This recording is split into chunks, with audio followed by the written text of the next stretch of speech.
También un gran saludo para Leticia, con todo el corazón, y una cordial bienvenida a todas. Y me alegra mucho tener a una de mis hermanas acá conmigo. Y muchísimas gracias por estar. Decía Samara que agradezco a Ronald, debe ser el único que me auxilie, porque me siento como Daniel en la fosa de los leones. Así es que supongo yo que Ronald será mi auxilio en cualquier eventualidad. Decía Samara que es un día de alegría y de tristeza. Un día de alegría por despedirlo, y un día de tristeza por haberlo tenido en estas clases. No sé si es lo que quiso decir, pero estoy de acuerdo contigo, Samara. Muy bien, muy bien. Así es que bienvenidos a todos, o bienvenidas, más bien, queridas mujeres. No encontré una falda que me cupiera, así es que agradezco por haberme tolerado. Reitero, ojalá para verlos por una vez en mi vida. Me gustaría ver a las mujeres para que esta cara fea quede matizada por un jardín de bellezas. Así es que me encantaría, pero hay quienes prefieren seguramente su anonimato, a lo menos en lo que concierne a la cara. Bien, un par primera, mi gratitud a la profesora anterior, a la profesora Laura. Eh, Sé que han sido guiadas en una reflexión ponderada respecto a la historia de la salvación, que es absolutamente fundamental entenderlo como sola historia de la salvación, y de manera puntual en su participación femenina. Me parece que allí ha estado el punto crucial para ustedes. Me alegra muchísimo, es un tema excelso, aquello de la historia de la salvación. Así es que, Pastora Laura, Dios la bendiga grandemente. Ha sido un honor para mí compartir este esta maravillosa experiencia de diplomado para estas mujeres. Unas precisiones, y atribúyaseme el hecho de no haberle hecho seguimiento a algo que consideré estaba en plataforma. Hay una sucinta introducción a la Cristología de Adolf Hesche, que harán muy bien en leerlo, no les va a llevar más de media hora. Es sucinto el tema, muy, muy denso en contenido, para que ustedes puedan entender un poco y con base en eso reflexionar un poco sobre la cristología y todo ello, ¿no? Amén de que hay por ahí unas evaluaciones muy, muy sencillitas también para que ustedes puedan hacer como ejercicio de fortalecer, digamos, algunas verdades que en Cristología se sostiene, y también de los que hemos venido reflexionando en estas 4 sesiones. Así es que Adolf Hesche, el famoso teólogo de Lovaina, eh, nos guía en Cristología de una manera muy, muy ponderada, toda una autoridad teológica al pie de quien podemos aprender muchísimo y de los que se parecen a él. Así es que ahí está en plataforma para ustedes. ¿Qué más puedo precisar? Quiero precisar 2 cosas, más bien 3. Uno, en mi gratitud a todas ustedes, y enseguida precisar, en esta reflexión yo no trabajo sobre lo inédito, y que yo me saqué un as bajo la manga, un conejo del sombrero, y anoche hablé con Dios y me entregó una revelación espectacular. No gozo de ese privilegio con Dios. Supongo yo que Dios tiene sus privilegiados, y allá el Señor y allá el privilegiado, pero yo no parto de lo inédito. Soy deudor de mucha gente, pero para nuestra reflexión soy deudor de 3 personas a quienes admiro y respeto muchísimo, muchísimo, muchísimo. Uno ya allí lo dicen o lo tienen Adolf Gesché, y si quieren ir a su documento completo, que es un opúsculo, ni siquiera es un tratado, no es un tratado de teología, es un opúsculo, una obra pequeña, muy sucinta, muy actual, muy en lenguaje contemporáneo para la ciencia, para la razón, para la sociedad, para la ética, para la iglesia, para la apertura, etcétera. Leer a Adolf Geschiel los va a ayudar muchísimo. El de él es un opúsculo, por eso lo cité. Pero soy deudor a un teólogo, a toda una institución, que es Olegario González de Cardenal, que él sí tiene un tratado de teología. Y en su tratado de teología, Cristología, ocupa un sitial monumental. Amén de que dividió la cristología de 2000 años en una nueva reflexión cristológica, no en cuanto nuevo bíblicamente hablando, sino nuevo en su manera de enfocar y reflexionar sobre cristología. Olegario González de Cardenal, que lo encontrarán posiblemente en la bibliografía que está en el sílabus. Así que soy deudor de ese gigante, a los que a ojo cerrado remito. Eh, Soy deudor de él como de una autoridad teológica. Soy deudor de otro hombre que es Picasa, y Javier Picasa, que es también un biblista de Salamanca, de la Universidad de Salamanca, y además teólogo, ¿no? Soy deudor. Quienes conocen la obra monumental como biblista, un comentario monumental al Evangelio de San Marcos de Javier Picasa, supongo yo que dirán, usted se ha quedado ni siquiera en pañales al lado de este gigante. Entonces soy deudor de Javier Picasa por biblista, ¿no? Porque estamos tratando de 4 mujeres en el Evangelio de Lucas, y, y, y eso, ¿no? Entonces, Picasa como biblista, pero de manera muy, muy particular, porque Picasa, siendo él un teólogo laico, una autoridad pues en teología, organizacional o más bien sacramental o ministerialmente es un laico, pero un hombre, un gigante, gigante, gigante. Entonces, en cuanto a mujeres, a reflexión de mujeres, soy deudor de él. Y al último, por nuestro tema de hoy, soy deudor también al canónigo de Westminster. Él no es ni protestante ni católico, él es anglicano, a Bright, ¿no? Hablando de su monumental documento, profesor de Oxford también y canónigo de la Catedral de Westminster, eh, anglicano él, un gran teólogo que tiene todo un tratado sobre resurrección. Así es que remito a ellos para las pastoras y pastores, perdón, para las pastoras y estudiantes de teología, o de manera formal o de manera no formal, para que ustedes puedan un poco comprender, digamos, este tema del que tratamos. Por cuya razón, reitero, yo no parto de cero, de lo inédito, sino soy deudor de este gran caudal y no puedo presumir absolutamente nada. Precisiones para ustedes. En América Latina, especialmente en el sector protestante y también en nuestros hermanos católicos, cierto sector de la expresión cristiana exuda, y seguramente el término podría parecer muy fuerte, pero es la verdad, ¿no? Exuda mucho fundamentalismo, ¿no? Un fundamentalismo es que la letra, es que la Biblia, es que la palabra, es que la escritura, es que la revelación dice, dice, dice, dice, es que la ley, es que la ley. Es una cosa que seguramente desde la intención es buena. Algún profesor mío hace muchos años decía, hombre, eh, San José tenía muy buena intención, pero era muy mal carpintero, que cuando el bebé nació no tenía siquiera una cuna de palo, al punto que tuvo que hospedarlo entre las pajas.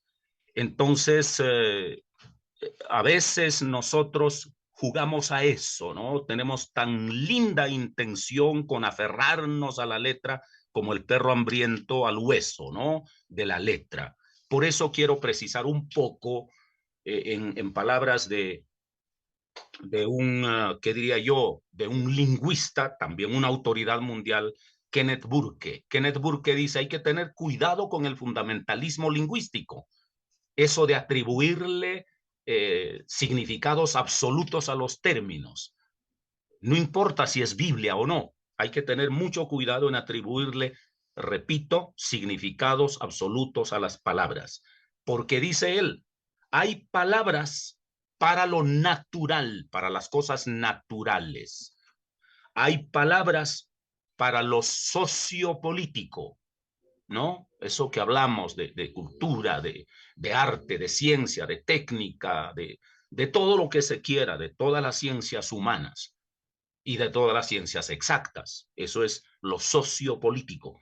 Pero al mismo tiempo están las palabras sobre las palabras. Las palabras también se explican con las palabras.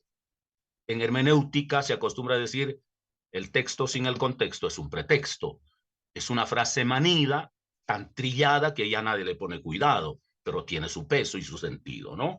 Entonces, hay palabras sobre las palabras, de manera que las palabras son relativas, cambian de significado a medida que el tiempo pasa, incluso tienen una evolución histórica. Nacen, entran en uso, envejecen, pierden su significado y hay que reemplazarlas. Por eso existen las Reales Academias de la Lengua, por lo menos en el español. Bueno, y hay palabras sobre o para lo sobrenatural. Y la palabra que hoy vamos a utilizar es mucho la resurrección. Fundamentalismo lingüístico, resurrección es resurrección, no. Hasta en el Nuevo Testamento, y quienes estudian el griego sabrán que es una palabra polivalente como palabra sola, pero también es parte de un grupo de palabras, ¿no? Entre ellos anastasis, ¿no? Entonces, vale la pena que se entienda eso y desde allí construir el discurso de la resurrección. El discurso de la resurrección. Porque la resurrección que hoy vamos a tocar no es un hecho científico. Ningún científico puede ir allá y descubrir y tener pruebas y decir, tengo 50,000 pruebas sobre la resurrección, por tanto científicamente es una verdad. No hay tal cosa. No hay una sola prueba científica y jamás la habrá, porque es una palabra sobre lo natural. Es decir, es una construcción de discurso, es un discurso de lo sobrenatural. Y ese discurso nace en la experiencia humana, en lo empírico. Significa que es una experiencia de testigos. Entonces es allí donde el testimonio ya sociológicamente puede ser cuestionado en unos o privilegiado en otros. Por ejemplo, la palabra resurrección, dicho en boca de mujeres, ¿qué peso tuvo? Y dicho en boca de hombres o de varones, ¿qué peso tuvo? ¿No? Eso lo vamos a ver ahora en nuestra clase. De manera que la resurrección tiene que ver con tres detallitos. Uno, reflexión. Dos, revelación. Y tres, acontecimiento. Y creo que hay que partir desde lo último, ¿no? Más bien del acontecimiento en sí, del hecho en sí. Sucedió un hecho natural, alguien que podía corromperse, un cuerpo que podía corromperse en la tumba, No estamos viendo la emergió sin presentación, padecer corrupción. ¿Alguien quiere competir conmigo? no Estoy de tenemos la acuerdo. presentación. No, no, todavía no he entrado a la presentación, no se preocupe. Entonces, alguien que pudo haberse corrompido en la muerte, en la tumba, emergió sin sufrir mayor corrupción, perdón, ninguna corrupción, emergió desde el sepulcro y se levantó sobrenaturalmente. Ese es el acontecimiento. Ahora, las palabras son los que los confirman, no hechos científicos. Palabras de mujeres y palabras de varones, como ya lo he dicho. Entonces, esa palabra, o sea, unido el hecho, el acontecimiento de que un cuerpo sale de la tumba, más unido al testimonio, es lo que se convierte en revelación, en una apertura, en un correr del velo, ¿no? De eso trata nuestro tema de hoy. Después de esta perorata amplia, ahora sí, medio fundamentalista, yo con mis propias palabras iré a determinadas frases que pergeñamos allí para que ustedes puedan ser guiadas y luego daremos lugar a las preguntas y todo eso. Muy bien, ahora sí, creo que era Ronald, mi defensor, Sí, señor. Él ya está listo. él ya está listo. Allí está, la mujer en la resurrección de Jesucristo. Muy bien. Lo primero que hay que saber en la resurrección de Cristo, como he dicho, es el acontecimiento o el hecho. Allí está, el hecho de la resurrección. La resurrección es un hecho, porque un hombre fue crucificado y fue llevado a la tumba, y de la muerte ya hemos hablado. Entonces, de entre los muertos, él resurge, ¿no? Resurge. Aquí habría que precisar, desde la antropología griega, era una contradicción filosófica que los cuerpos resucitasen.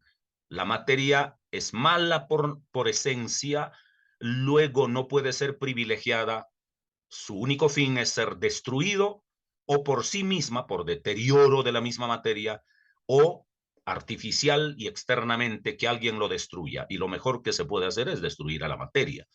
Que un cuerpo resucite es una contradicción filosófica para la antropología griega. He allí la paradoja de contra lo dicho por una fuerza cultural grecolatina de sus días, Jesús resucita, ¿no? Y su resurrección no es solo contradecir la propuesta antropológica, sino desde esa concepción antropológica se construía la bondad y la maldad de toda la realidad, tanto material como histórica y como trascendente. Y cuando Cristo resucita, está controvirtiendo absolutamente toda esa propuesta. Es el acto sobrenatural. No se nos olvide esa palabra, hay que subrayarla. Es el acto sobrenatural que unifica al Jesús de la historia y al Cristo de la fe. Muy bien. En síntesis cristológica son dos cosas totalmente diferentes. El Jesús de la historia es aquel que se encarna en María, aquel que ejerce un ministerio a lo largo de, según la percepción escriturística o según el registro bíblico, entre 3, cercano a los 4 años de ministerio. Bien, y luego sufre, padece, cuelga de la cruz y luego muere. Entonces, ese es el Jesús de la historia. Pero el Cristo de la fe surge con la resurrección. Aquello que catapulta, aquello que dinamiza, aquello que se convierte pues en una especie de catalizador de los apóstoles y de la nueva fe para difundirlo al mundo entero. Entonces, el Cristo de la fe surge con la resurrección y todo ese discurso sobre la resurrección construido por la iglesia y por la fe posterior a la resurrección. Entonces, ya en Cristología Profunda, y para lo cual remito pues a Olegario González de Cardenal, el Jesús de la historia va de abajo hacia arriba, de la tierra al cielo, pero el Cristo de la fe nos viene desde Dios, de lo sobrenatural a la tierra. Y en ese cruce, en ese ir y venir del Jesús de la historia que va al cielo y del Cristo de la fe que viene a la tierra, se construye todo el discurso de la resurrección, toda la dinámica de la fe. De manera que cuando se dice Cristo vuelve, ya se está hablando incluso del Cristo de la fe, desde la resurrección de Cristo, porque Él se fue a la tumba y volvió a la vida. Ya es un retorno de Cristo. No agota, obviamente, lo que es el retorno, pero ya comienza allí. Entonces, fundando allí sí, desde el Jesús de la historia y el Cristo de la fe, fundando al cristianismo y fundando a la iglesia. Sin el Cristo resucitado, el cristianismo, por sustracción de materia, simplemente no debería existir. La iglesia menos, porque la iglesia es un fenómeno sociológico. Seguramente en esencia es el cuerpo de Cristo desde la fe, pero como proceso histórico, como devenir histórico, la iglesia es un fenómeno sociológico, como un club, ¿no? Como una asociación, como una familia. De allí las metáforas de que es casa de Dios, es templo del Espíritu Santo, etcétera, porque son fenómenos temporales, fenómenos sociológicos, fenómenos terrenos. Pero todo eso carecería de sentido si Cristo no ha resucitado, con Pablo, ¿no? Si Cristo no ha resucitado, vana es nuestra fe y aún permanecemos en nuestros pecados. Bien, los hechos sobresalientes de la resurrección son hechos sobresalientes, no pruebas científicas. El anuncio de los ángeles. Segundo, el sepulcro vacío. Y tercero, las apariciones del resucitado. Esto es prácticamente un esquema general de lo que es el tratado de la resurrección de Jesucristo en cristología específicamente, ¿no? Entonces, el anuncio de los ángeles, el sepulcro vacío y las apariciones del resucitado.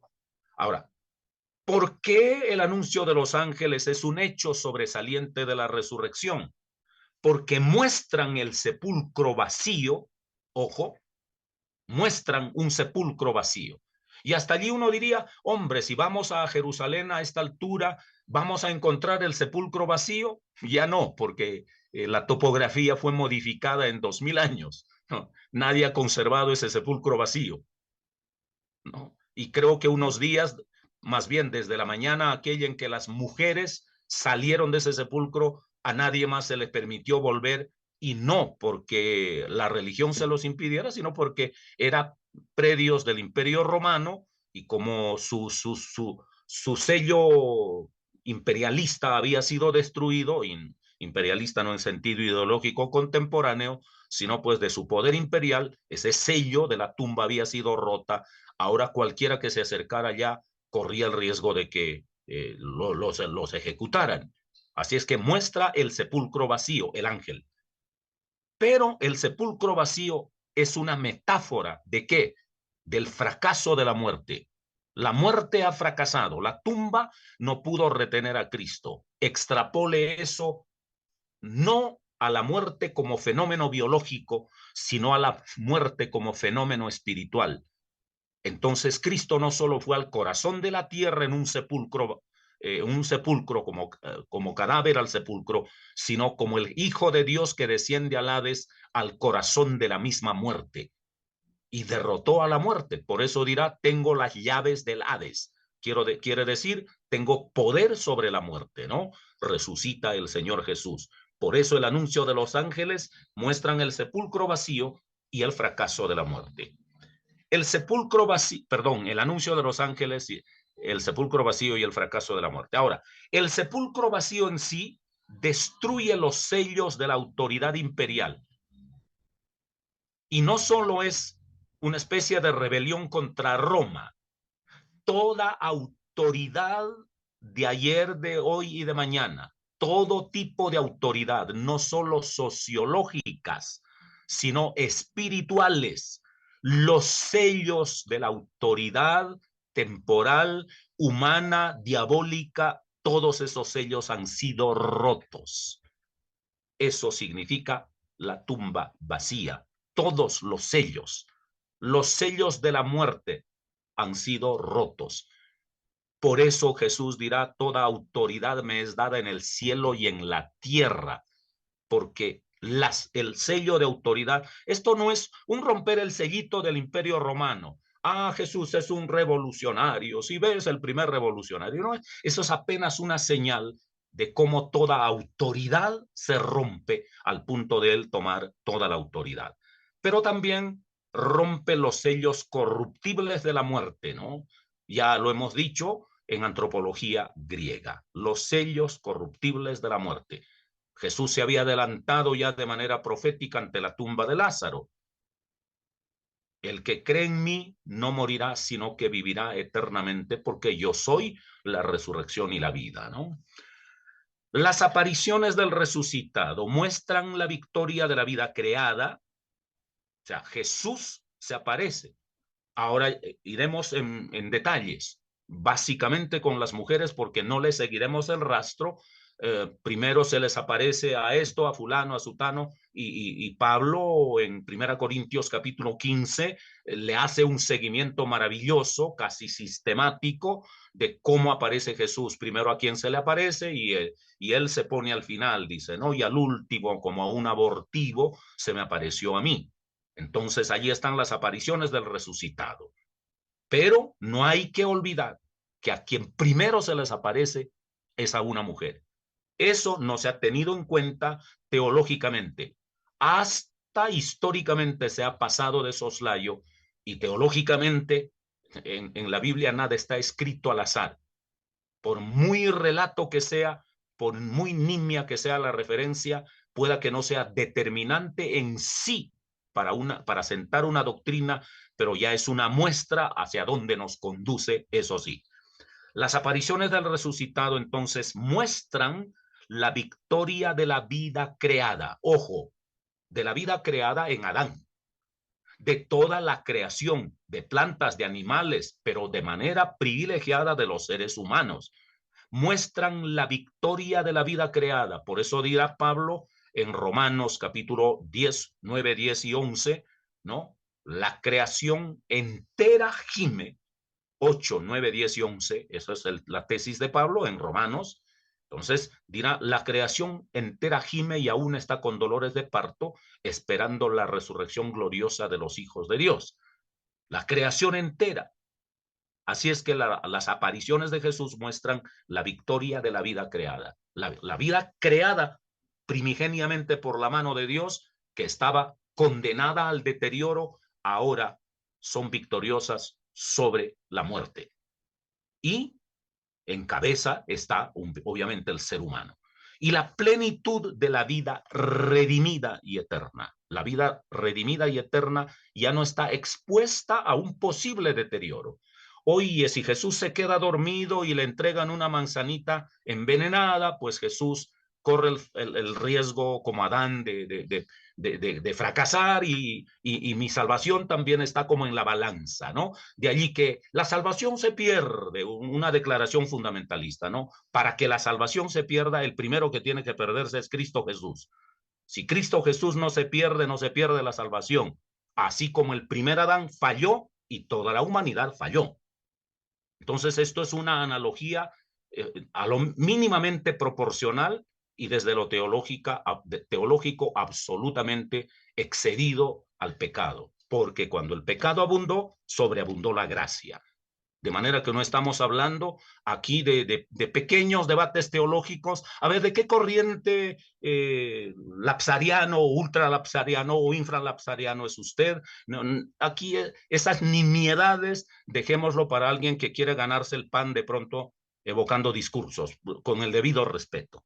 Pero decir que de ello depende la salvación, no. Para que la salvación se pierda, lo primero que tiene que perderse es Jesucristo, y él no se va a perder. Es eternamente victorioso y eso lo muestra la resurrección. Sigamos, por favor. La narración de la resurrección es otro hecho absolutamente estructural para comprender la resurrección en la cristología. Los evangelios, que son el registro básico, ¿no? Y no solo los evangelios, sino todo el Nuevo Testamento, pues, pero de manera paradigmática, los 4 evangelios interpretan el hecho en retrospectiva. Allí está la explicación. partiendo de la resurrección, vuelven a interpretarla, la encarnación desde María, o desde la encarnación en María, diríamos también. Entonces, hasta cuando Jesús resucita de entre los muertos, nadie entendió en su verdadera dimensión la encarnación sobrenatural de Jesús.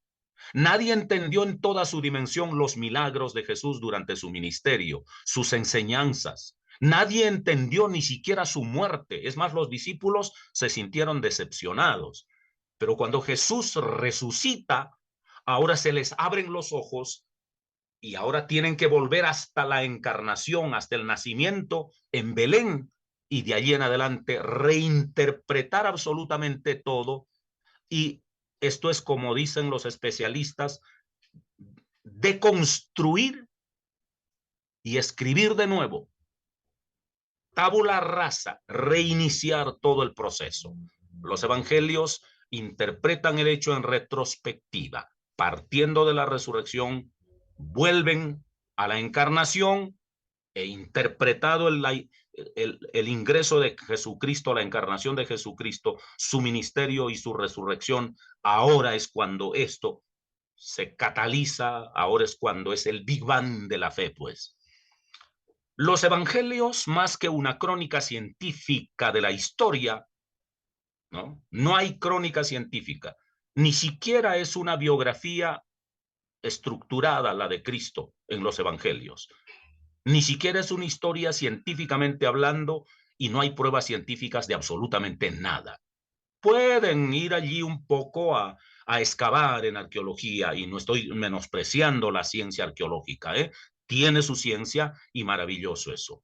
Cuando a veces desde el cristianismo se propugna pruebas de esto y de aquello, que Cristo sí fue verdad, no, eso no es verdad, no, le hacen un flaco aporte a la fe, porque la fe está más allá de la ciencia. Porque la ciencia que hoy canta victoria, mañana puede quedar demostrada como un fracaso, ¿no?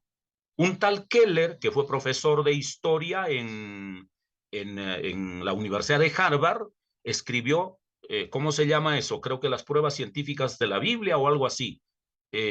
Todo un documento, todo un documento gigantísimo. Estamos hablando de un historiador científico, judío de origen él, pero convertido al cristianismo y profesor de historia en Harvard. Y sus tesis quedaron totalmente devaluadas con nuevas investigaciones, etcétera. Entonces hay que tener bastante cuidado con eso. Los evangelios, más que una crónica científica de la historia, registran, allí está, testimonios. Y hablé del fundamentalismo de la palabra, ¿no? Testimonios. Y los testimonios utilizan palabras relativas que pueden a su vez ser interpretadas. Entonces registran testimonios, experiencias de vida, confesiones de fe en el resucitado. Eso sí, lo esencial es el hecho, y lo esencial es que existe un testimonio, que ese testimonio puede ser profundizado, ampliado, contraído, criticado, aceptado, todo eso es válido. Sigamos, por favor. Las consecuencias de la resurrección. ¿Qué consecuencias se derivan de la resurrección? Entre paréntesis, para pastoras, dirán, pero Pastor Mesa, usted no está dando todo lo que es la resurrección. Obviamente no, porque nuestra clase no es de cristología pura. Aquí estoy tratando los esquemas teológicos esenciales de la resurrección, cosa de ir de frente, que en esta experiencia sobrenatural, en este hecho sobrenatural, participó una mujer. El punto es ese. Por eso estoy pasando casi enunciando esquemáticamente los temas esenciales de cristología en lo que concierne a la resurrección. Así es que las consecuencias de la resurrección, primero, maximiza la divinidad de Jesucristo. La resurrección dirá categóricamente, sin otras palabras, Él es Dios. Jesucristo es Dios. Y Filipenses, el monumento de Pablo en el himno cristológico, lo dirá. Entonces, vayan allá al capítulo 2 de Filipenses y allí seguramente ustedes lo van a leer. Maximiza la divinidad de Jesucristo desde la palabra proclamada, desde la palabra registrada y desde la palabra encarnada. Entonces estamos poniendo de relieve, estamos maximizando con esas, como consecuencia de la resurrección, la divinidad de Jesucristo. Bien, ¿desde dónde? Desde la palabra, desde la palabra. Y cuando digo la palabra, lo estoy diciendo en contexto de dabar, hebreo, y en contexto de logos, griego. Es decir, es el discurso completo, y no solo como un discurso retórico, sino como esencia, ¿no? Como esencia. Así es que desde la palabra, estas categorizaciones de proclamar, registrar y encarnar tampoco es invento nuestro. Eso ya el ginebrino Karl Barth, el teólogo protestante Karl Barth, fue uno de los que puso de relieve, tampoco es invento de él, pero lo puso de relieve en un buen contexto al mundo, al punto que los teólogos posteriores pues han adherido a eso, ¿no? Entonces, la palabra pasó por 3 estadios según la palabra de Dios, tanto en esencia como en fenomenología o en manifestación a la historia, a la gente, pasó por 3 estadios. Primero, la palabra fue proclamada, luego la palabra fue registrada y luego la palabra fue encarnada. La palabra proclamada, en el Antiguo Testamento, por ejemplo, por patriarcas, ¿no? Por profetas, por sabios, la palabra proclamada. En un segundo estadio, esa palabra proclamada por patriarcas, por profetas, por sabios, esa palabra pasa a ser registrada. Eso es lo que nosotros conocemos como la Biblia, ¿no? Sobre todo la parte canonizada. Y a veces en ultranza, satanizando muchas de las que no quedaron canonizadas. No hay por qué satanizarlas. Son como 100 años de soledad de Gabriel García Márquez o, o historias, no sé, crónica de las Indias de algún historiador español o no sé, los ensayos de José Carlos Mariátegui o los sueños del Celta del premio Nobel de Vargas Llosa. Uno no puede a priori satanizarlos, es parte de nuestra cultura. Así es que toda esa literatura que no fue canonizada es parte de la cultura en donde nació la Biblia, lo que los especialistas han llamado el Sitzenleben, ¿no? El asiento cultural, el ecosistema cultural donde nace la Biblia. Entonces eso no puede uno a priorísticamente, por fundamentalismo religioso o por intolerancia con otros, simplemente a priorísticamente satanizarlos. Entonces, es asunto de cultura. Entonces, eso es la Biblia registrada. Y cuando decimos la palabra registrada, acá, de manera privilegiada la palabra, obviamente estamos hablando solo de lo canonizado, aquello que hemos heredado ya como 39 libros en la versión griega y en la versión Septuaginta y la versión también de la latina, la versión latina de San Jerónimo, pues con los 72 libros, ¿no? Entonces, a todo eso nos referimos, con la palabra registrada. Pero en su tercer estadio está la palabra encarnada, lo que la Biblia dice, aquel verbo se hizo carne y habitó entre nosotros, porque Jesucristo es la palabra encarnada. Entonces la palabra proclamada solo tiene valor si queda registrada, y la palabra registrada solo tiene valor si desemboca en la encarnación.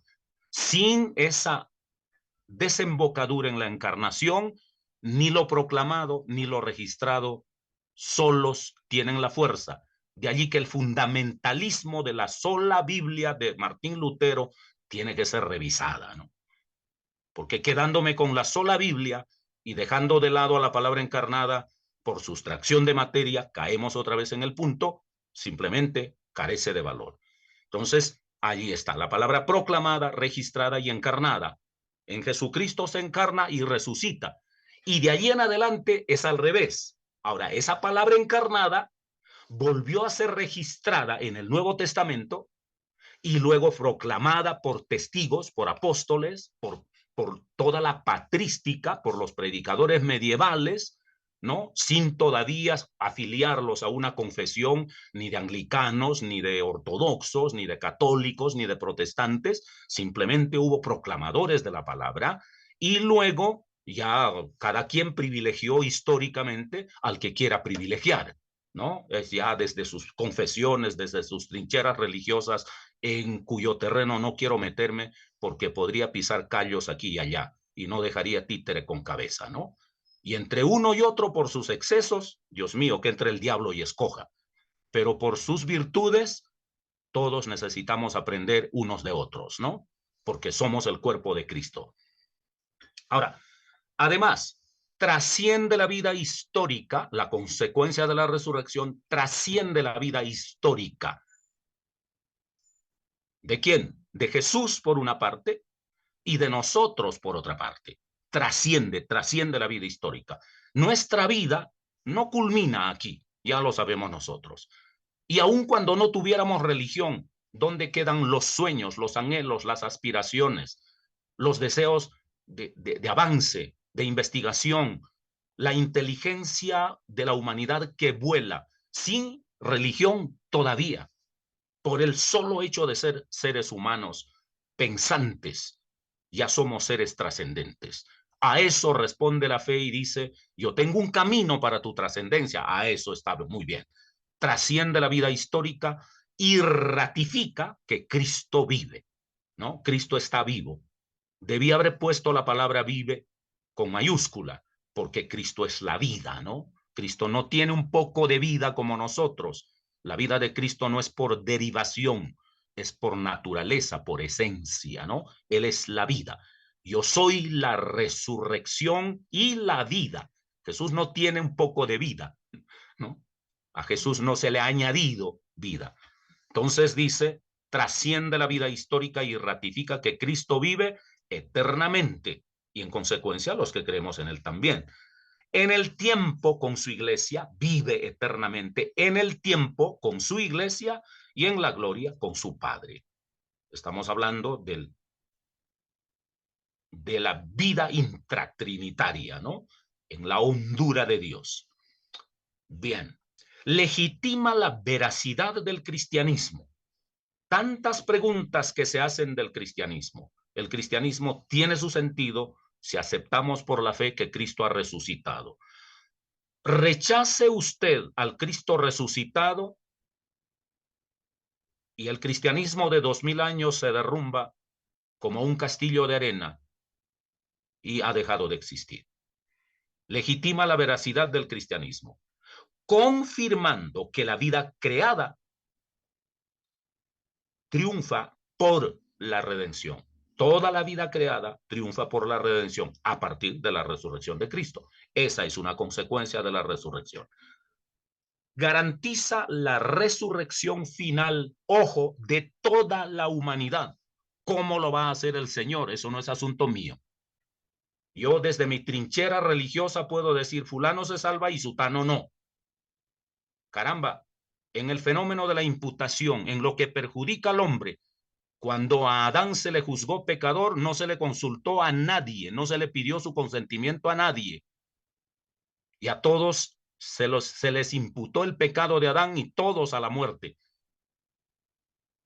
Pues bien, y en lo que beneficia, entonces ahora sí hay que consultarlo. Eso no cabe ni siquiera con la justicia básica, con el equilibrio básico. Si en el primer Adán todos mueren, en el segundo Adán todos son vivificados. Lo dice Pablo. Y si Pablo habló por la escritura, pues hay que creer en la escritura, ¿no? Sí. Y sobre todo en Cristo, porque Cristo es más poderoso que Adán. Si Adán, siendo perecedero, impactó con su mal a toda la humanidad, Cristo siendo viviente, amoroso con la vida, ¿no va a beneficiar a los demás? Ah, bueno, eso Primero, otra vez, hay que criticar a Cristo antes de decir, no, pero fulano no se va a salvar, sutano no se va a salvar. Hay que criticar primero a Cristo. Hay que sacar a Cristo de la ecuación.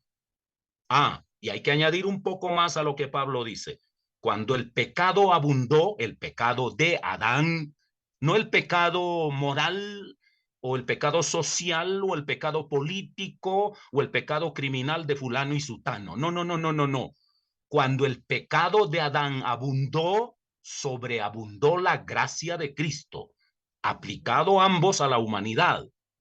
No leemos la Biblia de manera individualista y contrahecha, como dice ninguna escritura, es de interpretación privada. No se puede aplicar para pequeñas cositas. Es a todo el fenómeno de la imputación. Entonces, por eso decimos, garantiza la resurrección final de toda la humanidad, porque tengo que creer en el poder redentor de Jesucristo por la acción creadora de Dios en Cristo. Muy bien, sigamos por favor. En sus derivaciones éticas quedan muchas preguntas. Ahí sí no quiero entrar ahora. También hay algunos esbozos en eso, pero no quiero entrar. Varias de las pastoras seguramente querrán apedrearme y decir, no, no, no, no, no, no, fulanito no puede salvarse y sutanito tampoco, y aquel y el otro. Es tanto como decir, fulanito y sutanito no pudieron no pudieron ser condenados por, uh, por el pecado de Adán. Es el mismo punto, dicho en anverso, ¿no? ¿Por qué se condenó?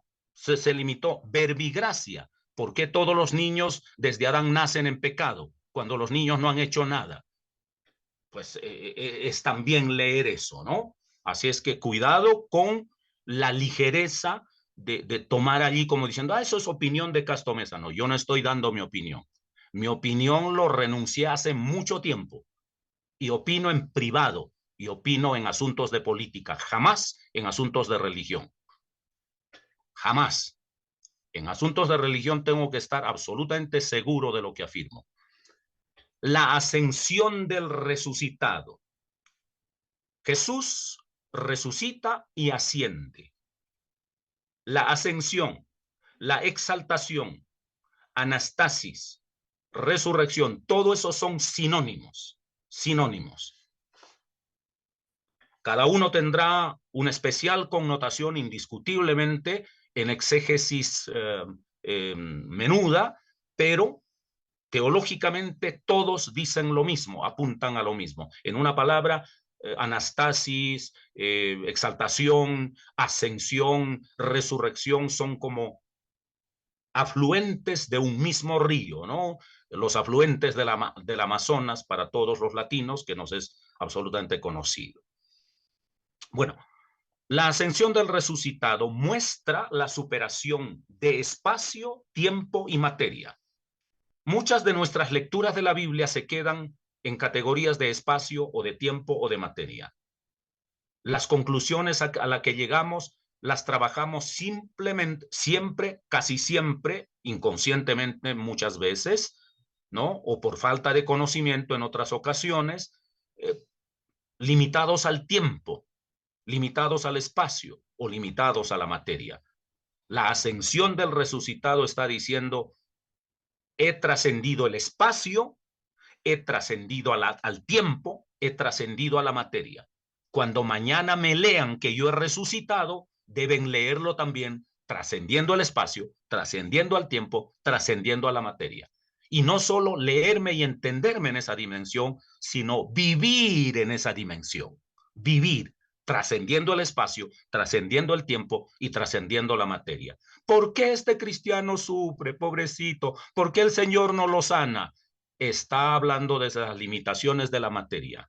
No teman a los que matan el cuerpo, al alma no pueden matar, porque eso es trascender la materia. Y así sucesivamente en los demás.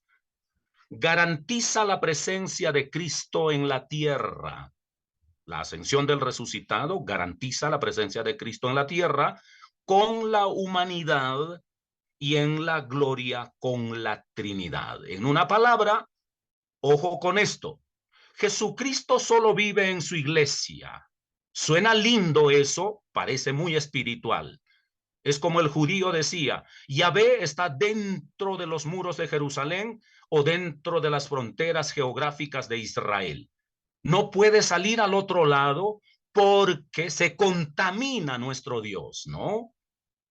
Y el inteligente de Jonás, después de fallar, después de fallar en su vocación, huyó de Dios comprando un pasaje al extranjero, ¿no? En alguna línea, en alguna agencia aérea, compró su tiquete para volar y saliendo de las fronteras de Israel, y a Dios no lo iba a alcanzar.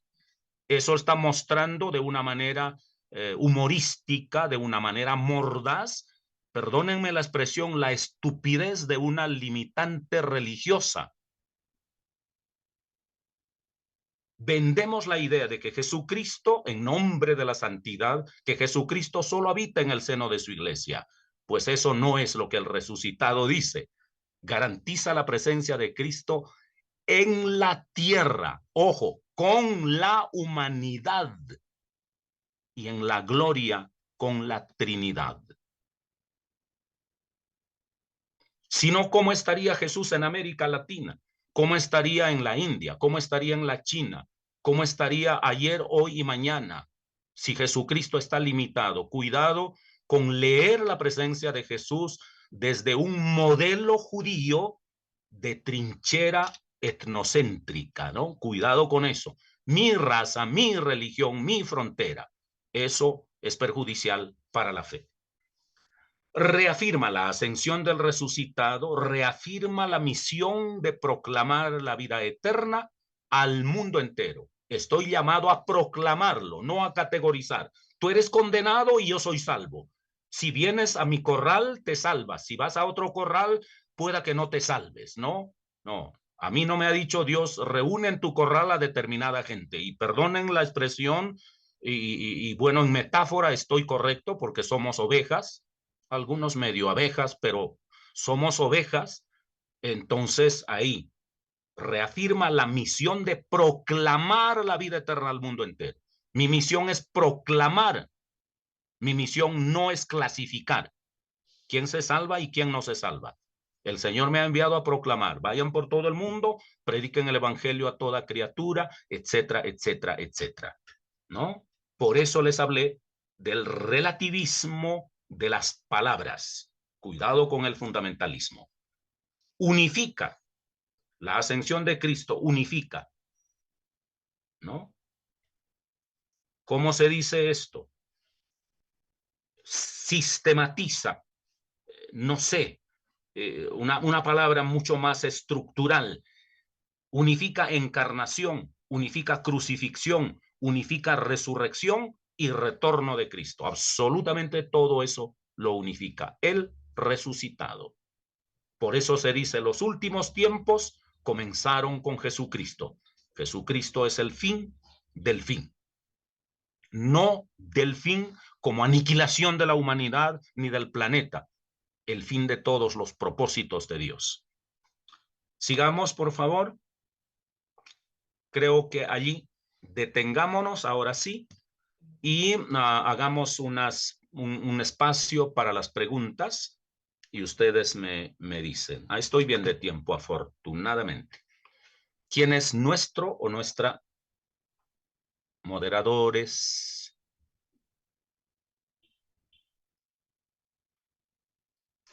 Ok. Liz, Lizeth nos escribe, no tenemos presentación, el PPT. Se olvidó de compartirlo. Me olvidé de compartirlo. En el Zoom. No, sí, la presentación está. Se enviaron los 4 temas con la debida antelación. Hace muchísimo, Sí está. muchísimo. Sí están en la plataforma. Sí. Ok, ok. Al inicio de la clase nomás está hablando Lizeth. ¿Ok? Ok. Sí. Yo pensé que no había No, llegado. Okay. no, sí está, sí lo tiene. Ok. Muy bien, tiempo de preguntas. Pueden levantar sus manitos virtuales.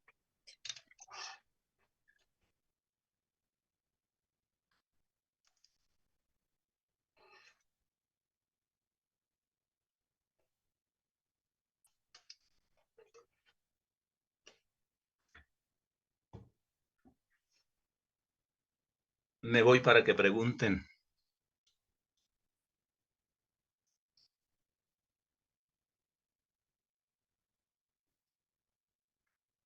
Simpáticas damas, ¿están aquí? Tranquilas, si me odian ya en unos minutos me despido de ustedes. No, Sí, pastor, todo muy claro. Es que por mi parte no siento que haya preguntas porque su merced lo explicó supremamente claro. Está todo muy bien, por mi parte.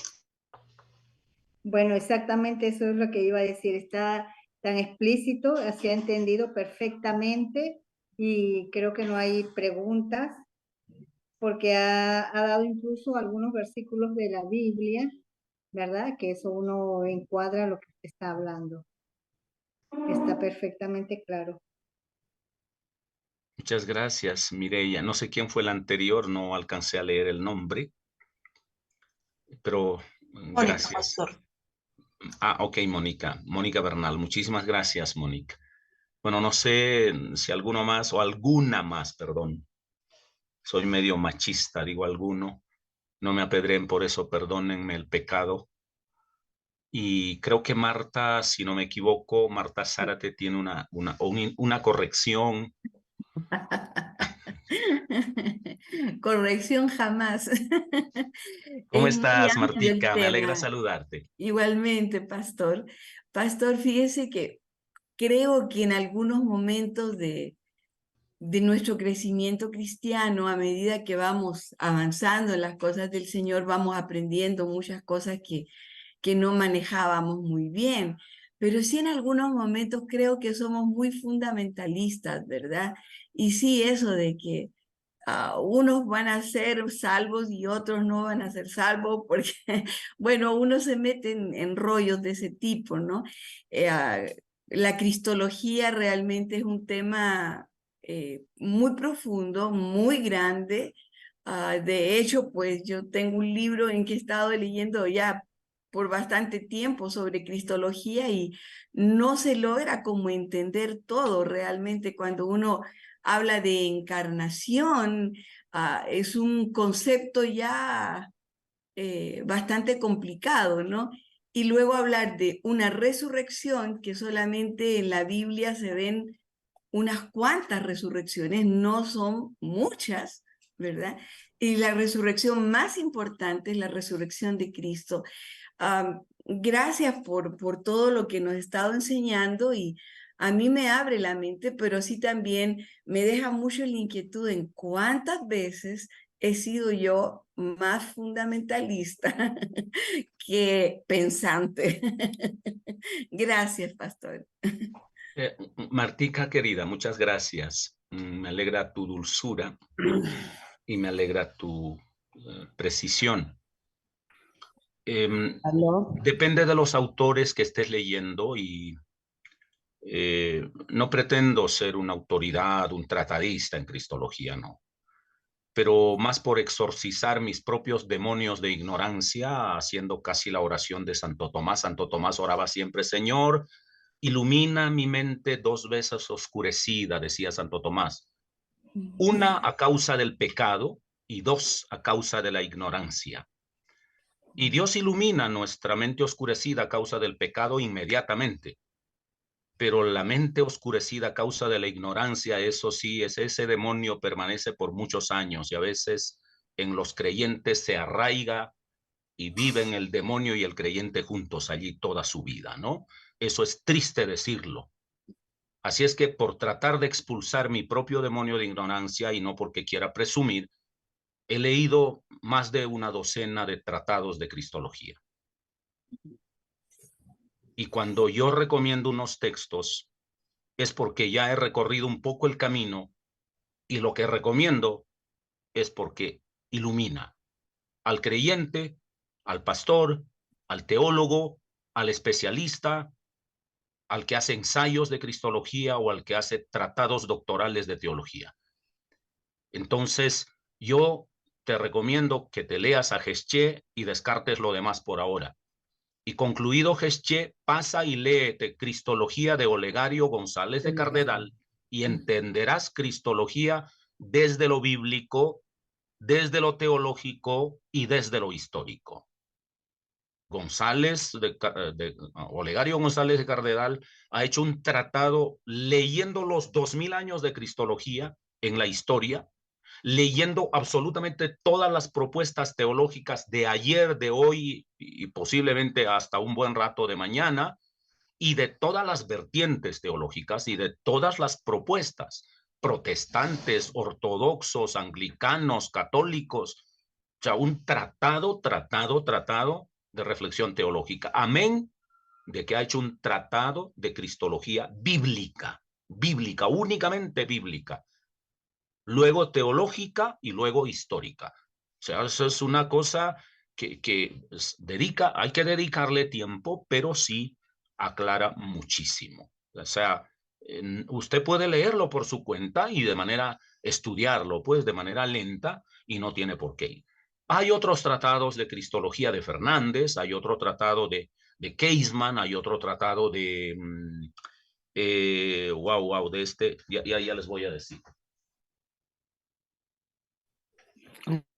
De Wolfgang Pannenberg, ¿no? De Wolfgang Pannenberg. O sea, un tratado de cristología de Pannenberg que hizo la traducción del alemán, protestante él, pero yo les digo, los he leído y yo no se los recomiendo. Les meten un quebradero de cabeza y no aclara nada. No aclara nada. O sea, y está traducida por la Universidad Pontificia de Comillas como el equivalente la Pontificia Universidad Católica del Perú y Católica de Lima, o la Javeriana aquí en Colombia, ¿no? Entonces, la traducción es buena, pero la manera en que estructura el discurso el señor Pannenberg, yo no se lo recomiendo. Prefiero los que los sean. Y los he leído, ¿no? Los he leído. No estoy hablando de lo que desconozco.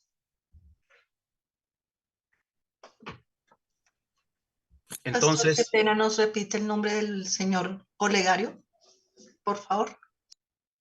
voy a mostrarles para que le tomen un pantallazo más bien.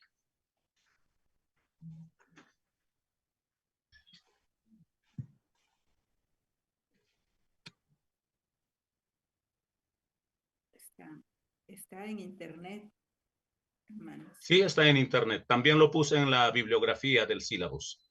La lectura, está todo el tratado. ¿Ya? Gracias, querida Leticia.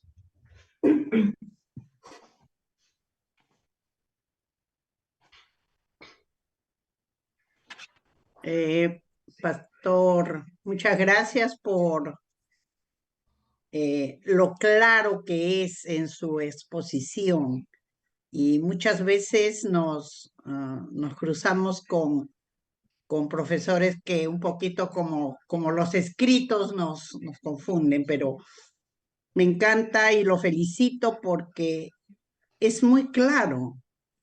Y yo a lo largo de mi vida he dicho, la palabra de Dios es clara, es efectiva, y yo creo que ahí estamos en el camino. Gracias por ser tan explícito y dejarnos sin preguntas, porque ¿qué podríamos preguntar sobre la ascensión del resucitado, por ejemplo? Ya tendríamos que salirnos del tema. Pero la pregunta más bien sería, ¿cómo enfrentar en el momento en que aún en las iglesias hay incredulidad a todo esto? Y a mí eso, a mi edad me preocupa,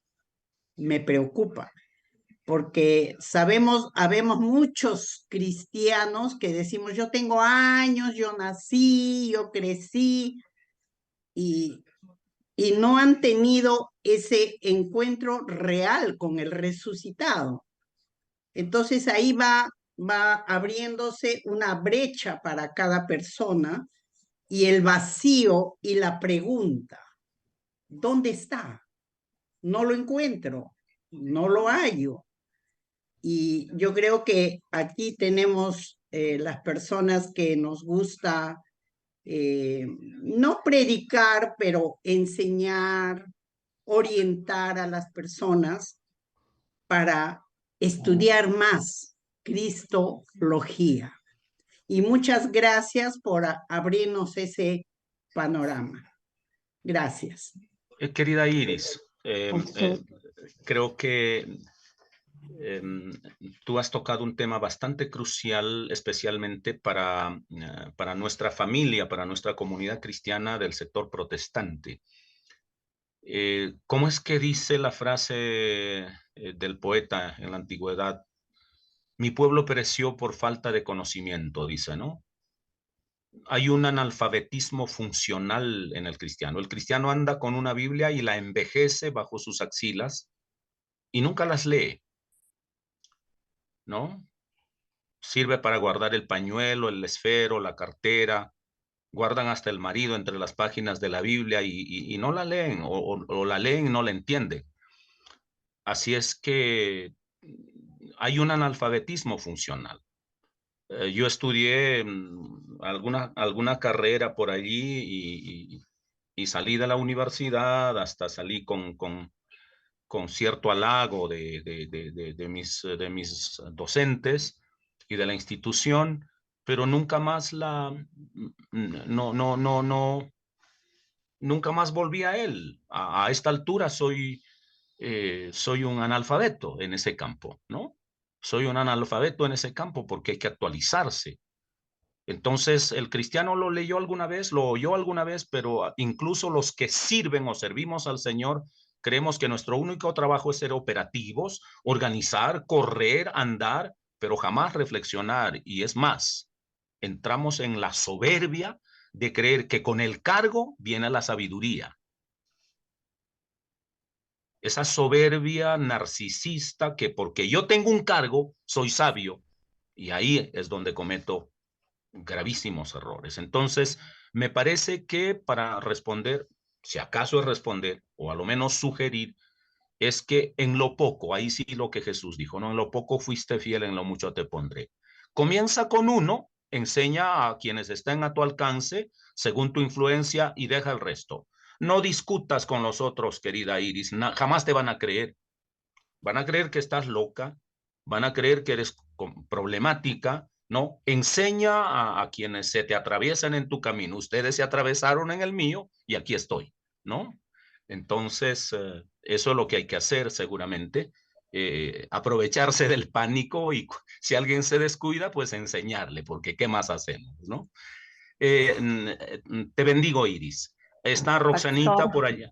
Está Roxanita por allá, también con la mano levantada, y ahora Gisela. No sé quién. No, Gisela fue la primera en levantar la mano, si no me equivoco.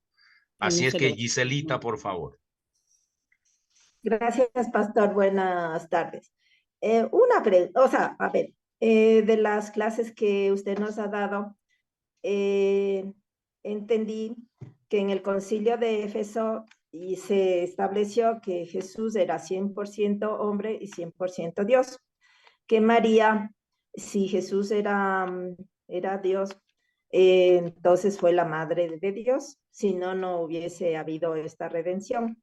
Después también algún rato leí un título que decía, ¿por qué Jesús, si era Dios, tendría que rezar a Dios?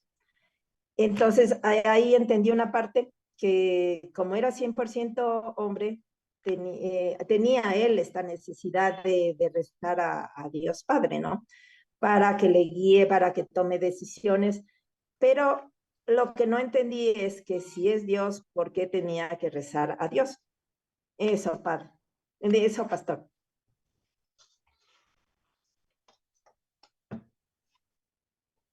Yo te hago una pregunta, Giselita querida. Y te hago una pregunta directa.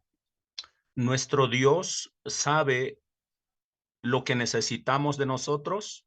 Perdón, lo que nosotros necesitamos de Él.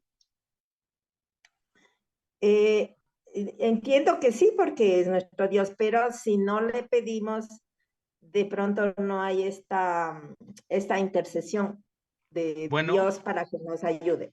Bueno, la oración no solo es pedir algo.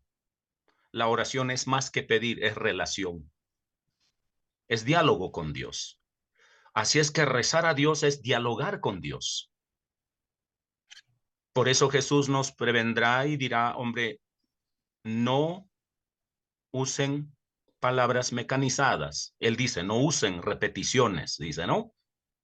No usen, no crean que por sus repeticiones serán oídas. Lo que quiere decir es que no utilicen palabras mecanizadas.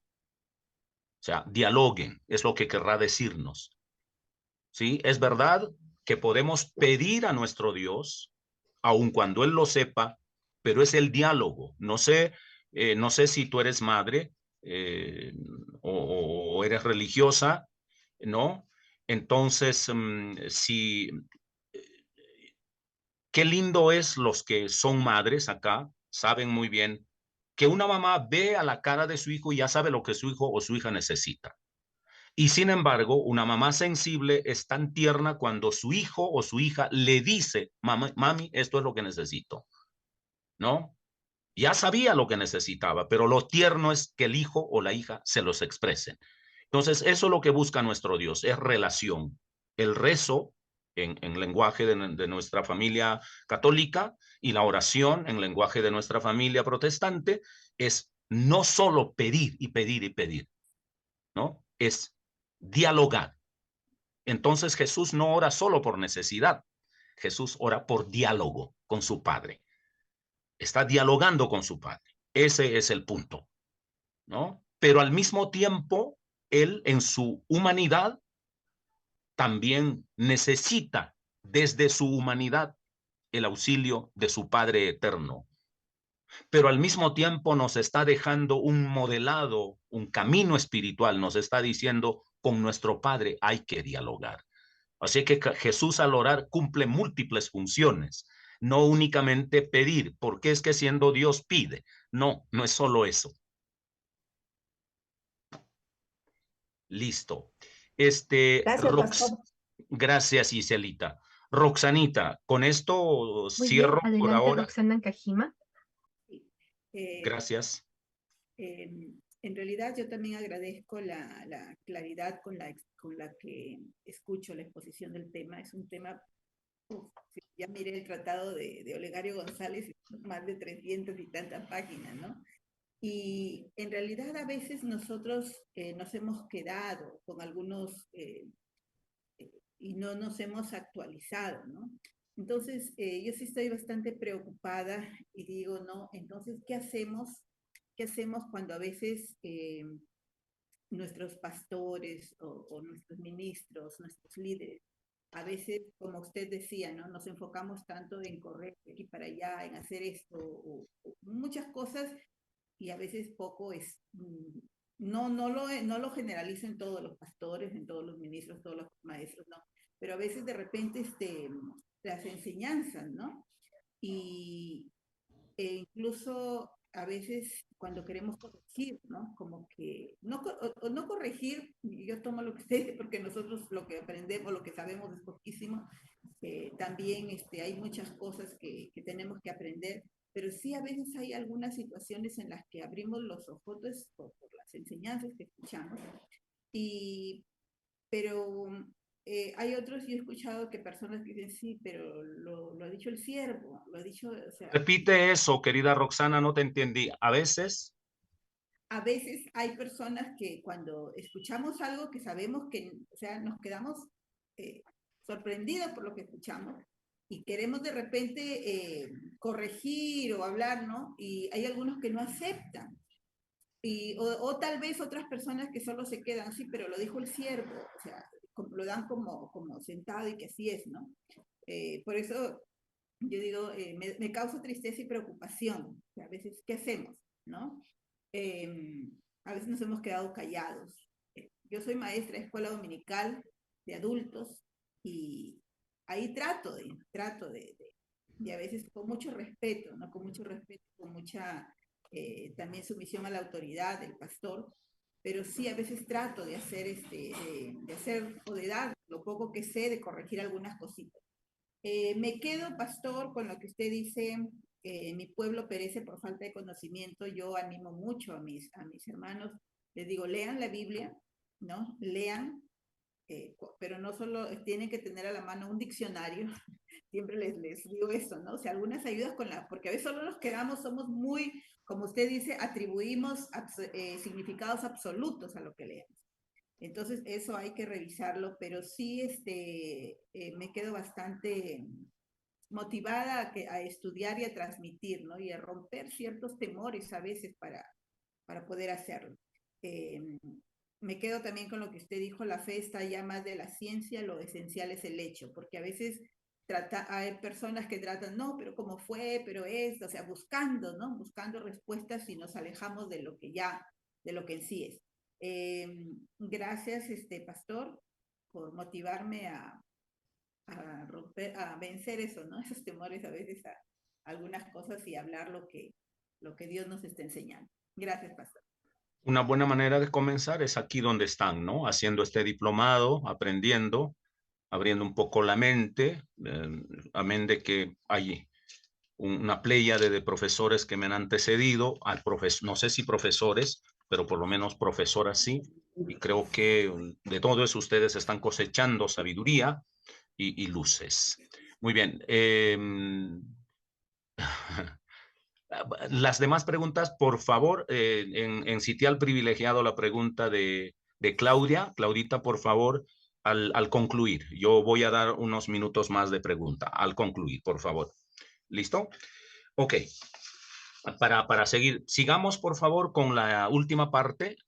Claudia, reitero, hacia el final te voy a dar la participación. A ver, por favor, pongamos la presentación y hagamos algunas precisiones y luego entramos nuevamente a una segunda ronda de preguntas.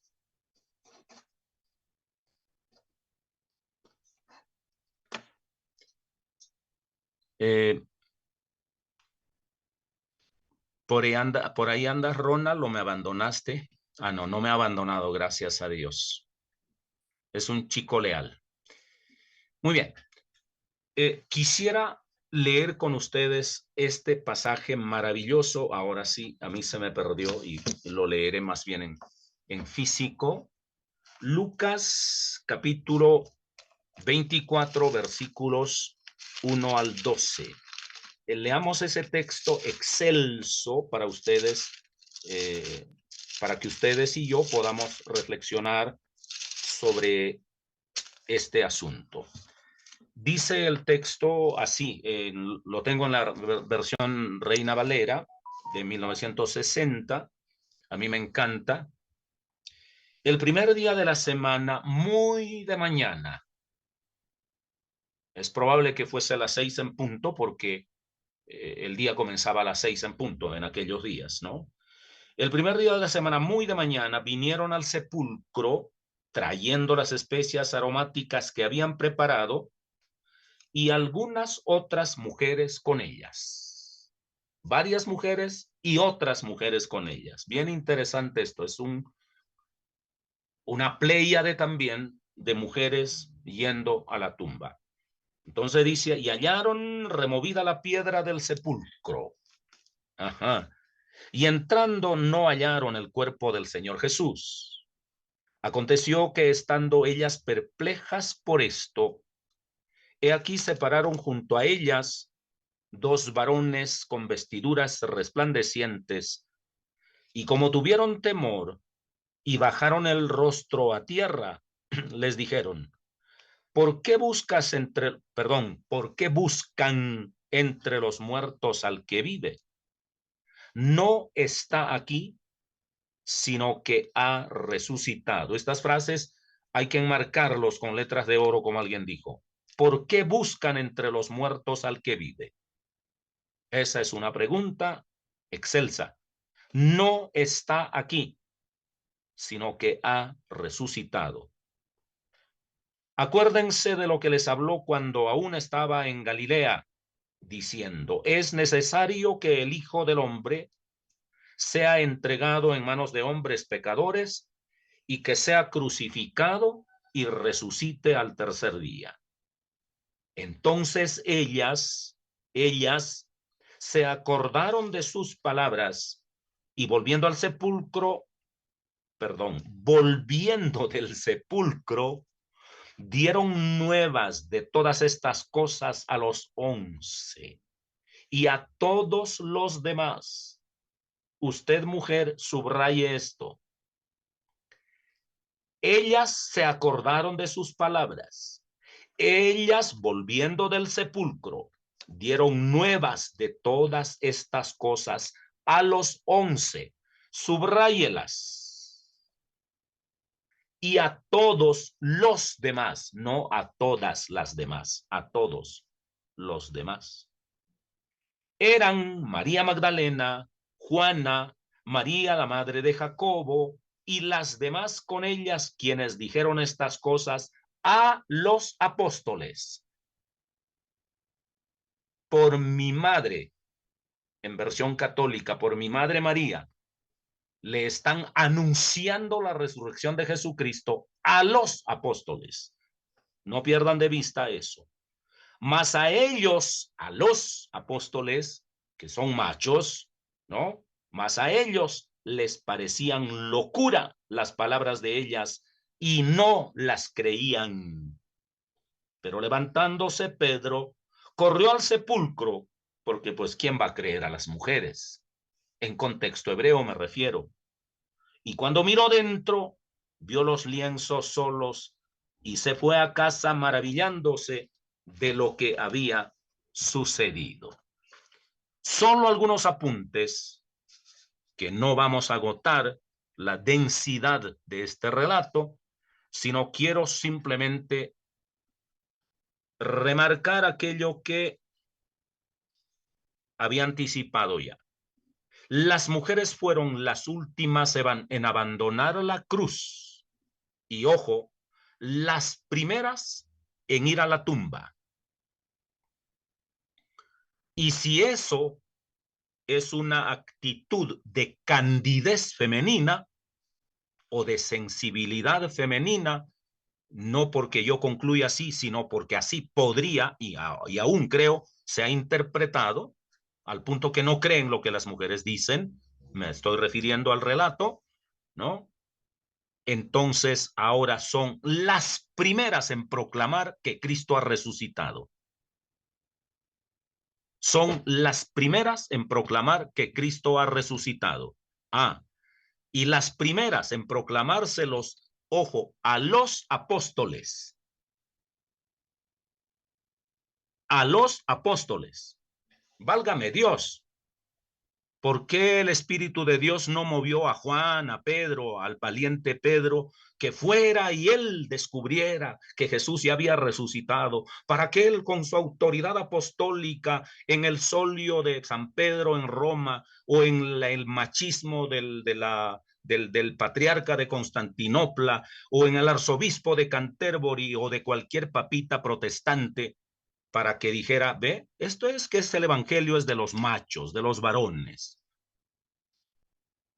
Pues no es así, a descrédito mío. A mí me puede arder como macho, pero fueron las mujeres, no solo las primeras, las últimas en irse de la tumba, de la cruz, en abandonar la cruz, las últimas, las primeras en llegar a la tumba, sino las primeras en ser testigos de la resurrección y las primeras en proclamárselo, y las primeras en proclamárselo nada más y nada menos a los apóstoles. Por eso el título apóstol de apóstoles. ¿A quién le va a gustar eso, por Dios? Eso hiere al ego masculino. Eso hiere al ego masculino. ¿Cómo es que una mujer me va a decir a mí? ¿No? Ahí está.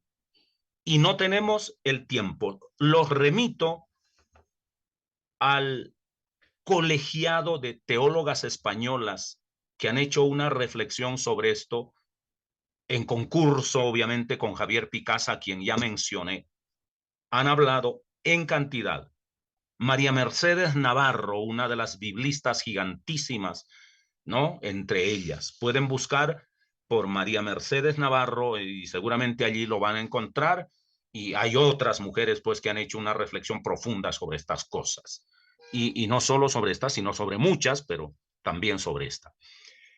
Entonces, las mujeres son las primeras, ahí está, en acudir a la tumba, en oír que Cristo vive, en recordar las palabras de Jesús y en anunciar que Cristo vive. acudir a la tumba. Llegan a la tumba y ¿qué encuentran? Encuentran la piedra removida. Una piedra gigantísima que solo podía moverlo un macho como Pedro de pronto en su envalentonamiento o un acto sobrenatural, porque nadie más podía hacerlo. Pero además estaba prohibido por el sello imperial, que ya lo hemos dicho, pero aquí me refiero al acto en sí, a la pura facticidad. Entonces, acto varonil, que una mujer no podía remover. Pero llegan ellos y la piedra está removida. Pues, queridas mujeres, no es que quiera hacer derivaciones pastorales y homiléticas aquí, pero sí debo hacerlos, porque viene al caso. Remuevan su piedra apostólica, o más bien Cristo ya la ha removido. Que nadie más, perdónenme la frase, les mete el dedo en la boca, les tapone los ojos, les coarte la libertad. Remuévanla, por favor, porque eso ha sido removida sobrenaturalmente. Está en el registro bíblico. No derivaré las lecciones teológicas de la piedra, solo quiero aplicarlas esta vez a lo femenino. Su piedra ministerial ha sido removida. Querida mujer, su piedra ministerial ha quedado removida. Este relato lo muestra. O sea, no hay piedra en su camino, no lo hay. Está descubierto. La piedra está removida. Ahora, quiere vivir como si la piedra estuviera allí, ya es problema suyo. Pero desde la Biblia debería saber que la piedra está removida. Su ministerio está abierto. Entregar un servicio. ¿A qué fueron estas mujeres? A prestar un servicio a Jesús. Llevaron aroma, especias aromáticas, ¿no? Qué dulzura, qué ternura. Y puedo quedarme con lo romántico, con lo dulce, con lo sinestésico, ¿no? Con lo que se toca, con lo que se huele, con lo que es grato. Y otra vez traerles mariachis cristianos para los fundamentalistas. Para los que no son muy fundamentalistas, pues ojalá Vicente Fernández resucitado o algo así. Pero no se trata de ser románticos en esto. Es la metáfora del servicio, por Dios. Querida mujer, comience a servir. Su piedra apostólica y su piedra ministerial ha sido removida. Vaya y lleve con libertad sus aromas al Señor. Y si el Señor la quiere recibir, bien, y si no la quiere recibir, que Él se lo diga, pero que no el macho se lo impida ni se lo rechace. Oír que Cristo vive. Mensaje angelical. Resucitado Jesús, el ángel se les aparece primeramente se les aparece a las mujeres, ¿no? El ángel se le apareció a María, ojo, diciendo que concebirá en su vientre y dará a luz un hijo. Resucitado Jesús se le aparece a otra María, Magdalena esta vez, diciéndole que Cristo ha resucitado. O sea, Cristo ingresa al vientre de María por el mensaje de un ángel. Cristo sale del vientre de la tierra por el mensaje de un ángel, o más bien, no por el mensaje. El mensaje del ángel acompaña al ingreso de Cristo al vientre de María y el mensaje angelical acompaña a la salida de Jesucristo del vientre de la muerte. Y en ambos casos es la mujer, no el hombre. La vida de Cristo, la vida biológica de Cristo y la vida sobrenatural de Cristo está mediada por la presencia inicial de las mujeres. María en la concepción, María Magdalena en la resurrección. No es poca cosa que una mujer tenga un hijo. El varón, el macho, por mucho que quiera, que querramos, no podremos tener el privilegio, bueno o malo, de llevar en nuestro vientre a un bebé. A lo menos por ahora. No sé si la ciencia hará exabruptos en el futuro, no estoy seguro de eso, pero no es cosa pequeña que una mujer haya sido la primera en ver que la tumba estaba vacía. Entonces no tiene por qué quedarse callada usted. Mensaje angelical no humano. Que el humano no le tape la boca donde el ángel se la ha abierto. El ángel abrió los sepulcros, el ángel, el mensaje angelical le abrió el corazón a la mujer, que no se le tape, que no se le tape la boca, se le tape la boca ningún macho y ninguna institución. No lo permita. Si ha asistido a este diplomado, y no sé si pueda decir presuntuosamente a mi reflexión, si se deja tapar la boca por un macho, usted ha perdido su tiempo aquí y miserablemente yo también con usted. Entonces, mensaje angelical no humano, buscar a Jesús entre los vivos. Buscar a Jesús entre los vivos. ¿Por qué buscan a Jesús entre los muertos? El patriarcalismo ha muerto. El machismo ha muerto. Ya no vivo yo, Cristo vive en mí, dijo Pablo, pues esa es aplicación para todo creyente. Todo machismo ya murió. Si usted quiere cargar con el cadáver del machismo, sígalo cargando como los judíos o los israelitas cargaron durante 40 años los huesos de José desde Egipto hasta Palestina. Yo no cargaría los huesos. Jesús dijo, deja que los muertos entierran a sus muertos. Ya no cargue más ese cadáver. No. No busque a Jesús entre los muertos.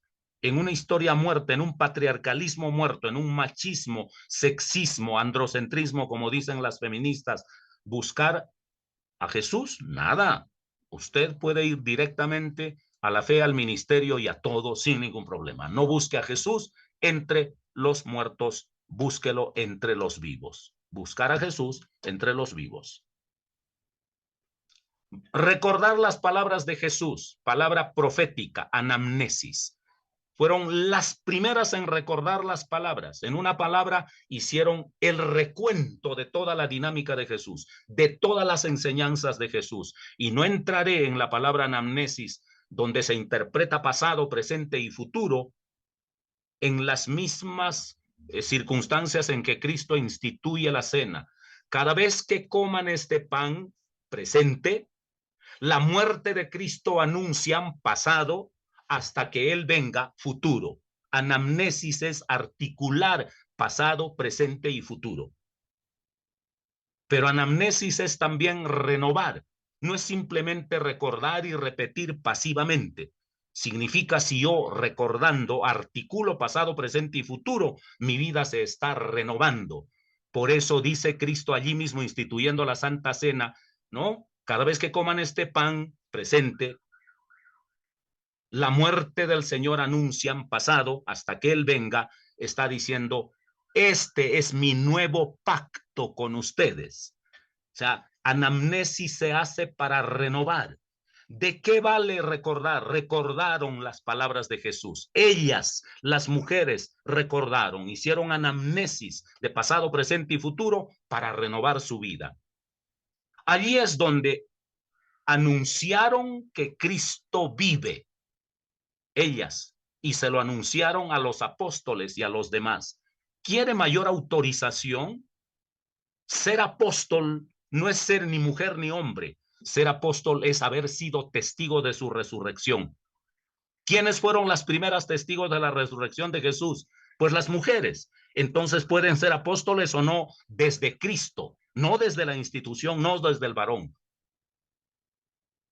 Pues ellas fueron testigos. Pablo dirá, yo soy apóstol porque al último de todos, como un abortivo, se me apareció a mí. Si Cristo se le apareció de primeros a la mujer, si Pablo recibió como un abortivo, al último más bien se le apareció Jesús a Pablo como un abortivo y él es apóstol, ¿por qué a la primera que se le apareció no puede ser apóstol por Dios? ¿Por qué no? Porque además se lo está anunciando. Así es que usted puede ser papa si es católica, pastora si es protestante, arzobispo si es anglicana y patriarca si es ortodoxa. Así es que no tiene ningún problema. Desde Dios no hay problema. Ojo, no es criterio del pastor Mesa, es criterio bíblico. Por eso es apóstol a los apóstoles y a los demás, anunciar que Cristo vive. Si Cristo vive, su apostolado está en sus manos, querida mujer. No sé si hemos terminado ahí. Ronald. Ok. Credenciales de un verdadero apóstol. Ser testigo de la resurrección. No se necesita más. Mujeres, apóstoles de los apóstoles, porque anunciaron el mensaje fueron las primeras en descubrir que Cristo ha resucitado y las primeras en anunciar. Tienen todas las credenciales apostólicas, ¿no? Por eso son apóstol de apóstoles. Pero los discípulos, allí, el narcisismo machista, eso es locura. Ahí está la palabra, eso es locura.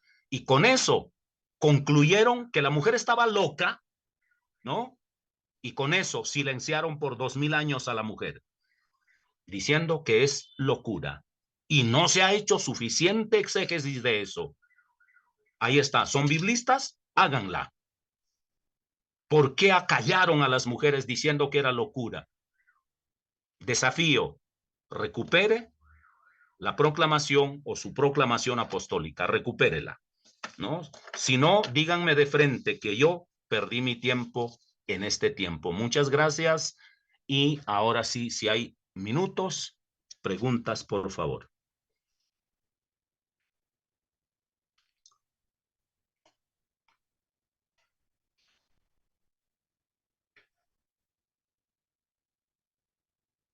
Nada. Por ahí Claudia Mesa, es una hermana mía, levantó la mano y le prometí, mientras ustedes procesan su pregunta, quiero darle luz antes que se me vaya a olvidar. ¿Anda todavía por ahí o ya me abandonó? Aló. Sí. Hermana, adelante. Pastor, primero felicitarle por su excelente conferencia. De verdad que... Deja eso. Creerán que te invité. Creerán que te invité No. hagas eso. No, mira, primero por aclarar muchas dudas que muchos desconocemos, digo, porque hay cosas que me ha impactado. Por ejemplo, cuando usted dice, ¿no? Ser apóstol, no pensé que era solo pensé que era solo para los machos, pero ahora me aclaró esto. Ahora ser apóstol, pues somos todos, ¿no? Principalmente las damas. De verdad que me quedo muy satisfecha con esta conferencia y felicitarlo por todo. Espero que haya una próxima y estaré presente ahí, ¿no? Y gracias de verdad por darnos esa valentía a las damas y hacernos respetar a nivel mundial con lo que dice la Biblia. Muchas gracias. Gracias, querida hermana. Yo no la invité para que me... Gracias, hermana, gracias. Muy bien, creo que Mireya está levantando la mano. Mireya. Buenas tardes, Dios le bendiga, pastor. Gracias por su excelente exponencia. No soy su hermana, pero sí le estoy... Sí, eres hermana. La verdad. Amén, en Cristo. Gloria a Dios. Bueno, gracias por esa autoridad que nos ha dado, recuperar nuestra autoridad, ¿verdad? Muchas personas, quizás muchas mujeres, sabíamos que tenemos autoridad en Cristo, pero cuando a veces conversamos con pastores, quieren ponernos siempre que la autoridad es, como dice, el hombre es la cabeza, ¿verdad? Y la mujer hay que sujetarse. Siempre y cuando haya esa sujeción de ambos, ¿no? Siempre han querido poner a la mujer, cuando dice Pablo, que las mujeres callen, que no hablen, ¿verdad? Eso estuve leyendo la semana pasada después que usted hizo la clase y me puse a leer sobre eso. El contexto es que las mujeres callen en la iglesia cuando no tienen una cobertura, ¿verdad? Dice un varón que sea parte de la iglesia, que sea miembro de la iglesia. Entonces, hoy en día nosotros las mujeres, si nos ponemos a estudiar, si nos ponemos en comunión con Dios, podemos ser autoridad, podemos ser, no cabeza, pero podemos ser autoridad. Así como Dios eligió a la mujer, a María, para traer a su hijo, así como Dios envió al ángel para que sea la mujer portadora de la noticia de la resurrección. Asimismo, nosotros seguimos siendo portadores de la palabra de Dios. Así Jesús dijo, id y predicar mi palabra a toda criatura, dar las buenas nuevas. Y eso es lo que debemos hacer, dar las buenas nuevas donde estemos, ¿no? Entonces, utilizando también las redes, dar las buenas nuevas. Y gracias por devolvernos, por decirnos, mira, sí tienen autoridad, sigan adelante, que hay varones, caballeros como usted, que vamos a apoyarla y siempre dar esas clases y reconociendo esa autoridad en la mujer. Gracias. Querida Mireya, muchas gracias. Aquello de las mujeres callen en la congregación de Pablo, ¿no? Ha tenido una resonancia tan fuerte y ha sido socorrida de manera fatal a lo largo de la historia. No quiero entrar en todos estos detalles, solo quiero aludir a algo. Había en Alejandría una biblioteca muy, muy hermosa desde los días de Alejandro Magno. Estamos hablando 300 años, 330 más o menos antes de Cristo. Y estamos hablando casi al 200 o casi al 400 después de Cristo. Y hubo un padre en Alejandría que se llama Cirilo de Alejandría. Ustedes pueden ir luego a la historia. Y en la biblioteca de Alejandría había una genio, una mujer científica, filósofa, que casi 1000 años antes de Galileo Galilei y Nicolás Copérnico iba a descubrir que la Tierra no era el centro del universo, ni siquiera el Sol es el centro del universo, sino que ella estaba a punto de demostrar eso.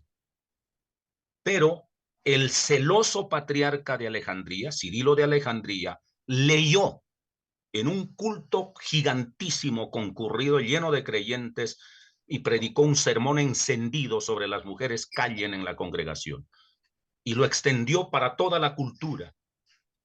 Y los creyentes enfurecidos salieron a destruir la biblioteca, cuyo escenario era de esta mujer científica, de esta mujer filósofa, que era la genio que en derredor de ella tenía un grupo de científicos haciendo investigaciones filosóficas y científicas. Y destruyeron la biblioteca y mandaron a matar a la mujer. Es fatal eso. O sea, desconocemos la historia de ese socorrido fatal de ese versículo. No hablaré mucho. Yo soy visceralmente opuesto a ese tipo de fundamentalismo rebuscado, que es parte de una cultura, ¿no? Pablo lo dijo por contexto cultural y eso tiene su fondo, pero voy a remitirles, amén de que seguramente ya se los han explicado acá, supongo yo, pero hay una biblista mexicana, Elsa Tames, ¿no? Elsa Tames escribe muy bien, como biblista ella, un documento sobre Timoteo, y trata de ese texto. Los remito allá para que ustedes puedan leerlo. ¿Listo? Yo los remito a que consigan ese documento de Elsa Tames, ¿no? Es una biblista que ha escrito sobre segunda Timoteo. No sé si es segunda carta a Timoteo. Las mujeres callen en la congregación. Bueno, no sé si es la primera o la segunda, ya no sé de Biblia. Ustedes pueden apedrearme si quieren, como a la bibliotecaria de Alejandría, pero eso está en la Biblia, ¿no? en algunas de las cartas. Bueno, ok. Dicho eso, paso. No sé si hay otra pregunta más o debo callarme antes que me apedreen. Ok, Lisette de Chile dice, me tiene con trauma esa frase sometes, de someterse, ¿no? ¿Cuál sería el requisito de ese hombre, de ese varón, para que uno calle? Discúlpame, querida Leticia, no entendí bien la pregunta. Léemelo nuevamente. Ok. Lisette de Chile dice, me tiene con trauma esa frase someteos, ¿no? O someterse. ¿Cuál sería el requisito de ese hombre, de ese varón, para que uno calle? Ok. Dicho en el sentido de la pregunta, también como diciendo, para que uno se someta, ¿no? ¿Quién debe ser ese hombre para que uno se someta? Ok.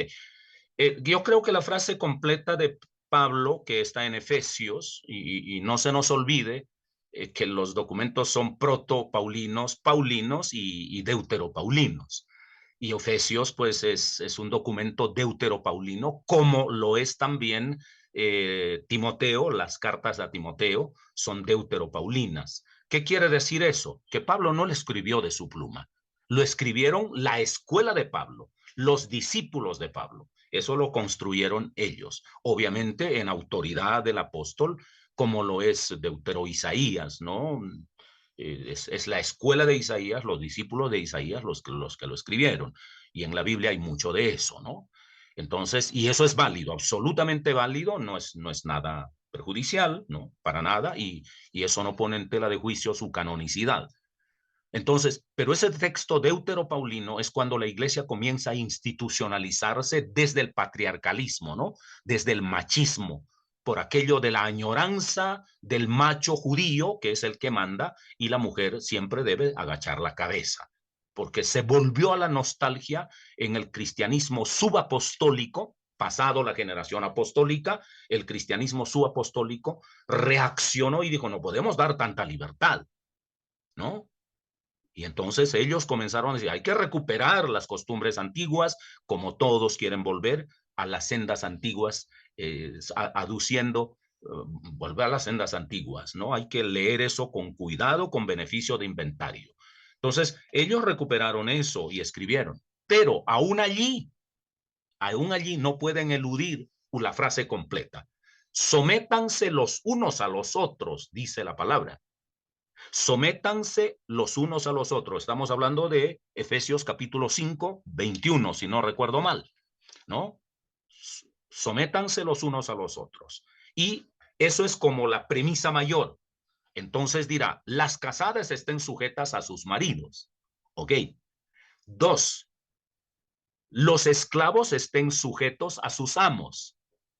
3, los hijos estén sujetos a sus padres. La pregunta es, ¿esa sujeción es ad infinitum? Quiere decir que nunca tiene fin. ¿Es una sentencia eterna? Ahora bien, el apóstol Pablo, o más bien la atribución que se le hace al apóstol Pablo con ese texto, está diciendo sencillamente, oye, seamos eco de la cultura hebrea, por una parte, donde la mujer se somete al varón, ¿no? E incluso de la cultura greco-latina, donde la mujer se somete al patricio, al paterfamilias. Entonces, simplemente vamos a quedarnos con ese modelo. Entonces, el cristianismo, ¿qué novedad ha traído? Ninguna. Somos simple eco del hebraísmo, simples ecos del hebraísmo por una parte y simples ecos de la cultura grecolatina. No. ¿Y qué lo demostró de esa manera? ¿Qué demostró lo contrario? ¿Qué desvirtuó esa categorización? Primero, Pablo mismo dirá, los esclavos, si pueden liberarse, que se liberen. ¿No dice eso Pablo? Si pueden liberarse, hacen bien en liberarse. Los hijos, ¿hasta cuándo deben vivir bajo la patria potestad de sus padres? ¿Toda la vida? No, es hasta que crezcan. ¿Y las mujeres van a quedar eternamente sometidas? No. Y lo demostró Pablo mismo en donde si un esclavo se convertía a Cristo, no había alcanzado su libertad o no se había manumitido o emancipado. Entonces, él, por ejemplo, amaba a su amo y quería quedarse esclavo para siempre porque amaba a su familia adoptiva, pues, desde su amo. Entonces, no quería manumitirse y no permitía que lo manumitieran o que lo liberaran o que le dieran su libertad. Entonces, él se quedaba como esclavo de por vida, pero se entregaba a Cristo y una vez que había llegado al cristianismo, tenía el llamado divino y se convertía en pastor. La pregunta era, si el amo también se había convertido, ¿quién mandaba en la iglesia? ¿Mandaba el amo o mandaba el esclavo, que es doméstico esclavo, pero en la iglesia es el pastor? A eso se refiere, sométanse a los unos a los otros, dependiendo de las circunstancias. ¿No? Es eso. ¿Hasta cuándo la mujer tiene que estar sometida? No. Si las circunstancias son favorables, benéficas, sométase. Si son perjudiciales y dañinas, no tiene por qué estar sometida. No tiene. ¿Por qué? ¿Por qué? Además, las mujeres sométanse a su marido como la iglesia a Cristo. Esa es una buena respuesta a la pregunta de nuestra servidora que la hizo, como a Cristo. ¿Los maridos somos como Cristo? Y si somos como el demonio, ¿tienen que someterse por ser maridos? Debe ser como Cristo. Y la mujer tendría derecho a decir, bueno, dice, las mujeres están sometidos a sus maridos como lo está la iglesia a Cristo. Pues bien, pero el marido, para que la mujer se someta servilmente, el marido tiene que parecerse a Cristo. Pero si se parece al demonio, olvídelo. Olvídelo. Olvídelo. Nadie está sujeto a servidumbre. Libérese en cuanto pueda liberarse, ¿no? Y si su vida corre peligro, tiene derecho a divorciarse. Y seguramente aquí las fundamentalistas me van a matar a pedradas. Pero si su vida está en peligro, porque lo que está casado es con 7 demonios, encarnado en un solo hombre, pues oye, es su derecho a divorciarse, por simple sentido común de supervivencia. Y cierro con esto. En mi casa hay una regla. Me van a crucificar después de esto aquí en casa. Mi esposa dice, Dios ha dado dones a todos los seres humanos. Absolutamente a todos los seres humanos Dios ha dado dones. Me dice mi esposa, a ti Dios te ha dado un don y a mí Dios me ha dado un don. Y dice mi esposa, a ti te ha dado el don de obedecer y a mí el don de mandar. Si obedecemos nuestros dones, todo va a marchar perfectamente. Y hasta ahora ha marchado perfecta la casa. Dios las bendiga.